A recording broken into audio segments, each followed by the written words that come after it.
We back with another one. Y'all already know Wrestlepalooza. $30. ESPN. It all went down.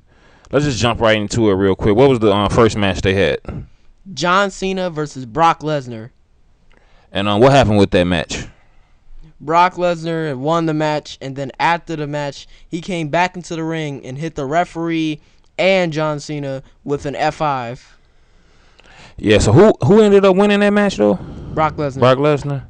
Yeah, that was a pretty crazy match. A lot of people didn't like how Brock Lesnar just completely destroyed John Cena.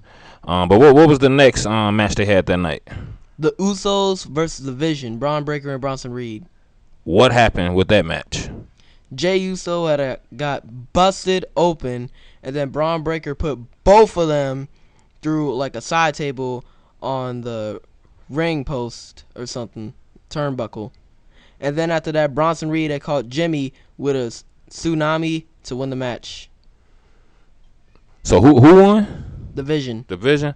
The Jey Uso had a nasty cut, man. He was bleeding really bad, really bad. He may be out for some time, but yeah, that was definitely a crazy match. One of the best matches of the night, I would say. One of them, but because they definitely had a few more that was better. But what was the next match after that? Stephanie Vaquer, La Primera versus Io Sky. And from what the word around the street is, everybody saying this was the best match of Wrestlepalooza. Y'all already know. What happened with this match, man? You already know it's for the Women's World Championship. And during the match, Stephanie Vaquer hit that devil's kiss on Io Sky. I know the crowd was loving it. Booker T had a heart attack. And then she just caught her with the corkscrew moonsault. Won the match. New champion. Yeah, y'all already know. Stephanie won that belt. She the new Women's World Champion. And she had a great night that night. It was rumors that she was sick, had a nasty cold.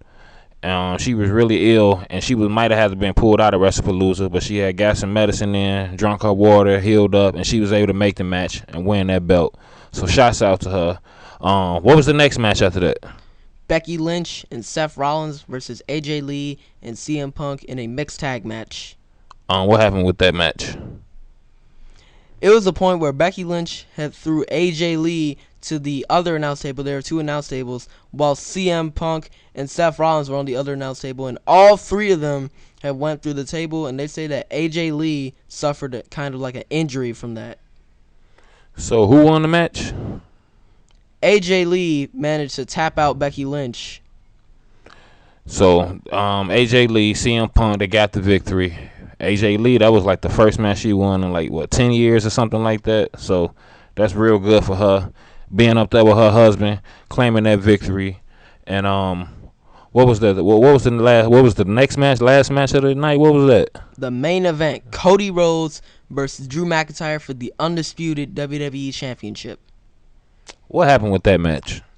Drew McIntyre had to go for one of those Claymore drop kicks on the side of the announce table, but he missed. Cody moved out the way, and his shin got all hurt. In my opinion, it's funny seeing Drew hurt, bro. Yeah, Drew be wildin', the big Scottish sweaty guy with the ponytail flinging around, hitting people with Claymores. But yeah, he got hurt. He got burnt out. How did the match end? What happened? Drew McIntyre was going for a Claymore, but his shin just gave up on him. Then Cody Rhodes had went for an avalanche cutter, and then caught him with that crossroads to retain his title. And you already know Cody Rhodes did it again. And what did you think about this Wrestlepalooza ESPN first PLE collaboration together like this? Go back to Peacock. $30. Was this worth $30? Maybe.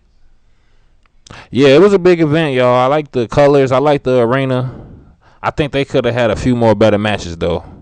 I think the triple threat would have fit well between Jay, Tiffany, and Nia Jax. But you already know Jay suffered an injury.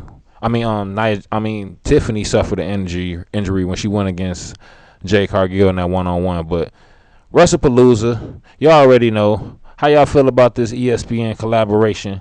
Because it's going down. What you think about this Wrestlepalooza, man? It was a good pay-per-view, but just go to Peacock next time. Abandon ESPN, WWE. We thought we was gonna see this on in 2026.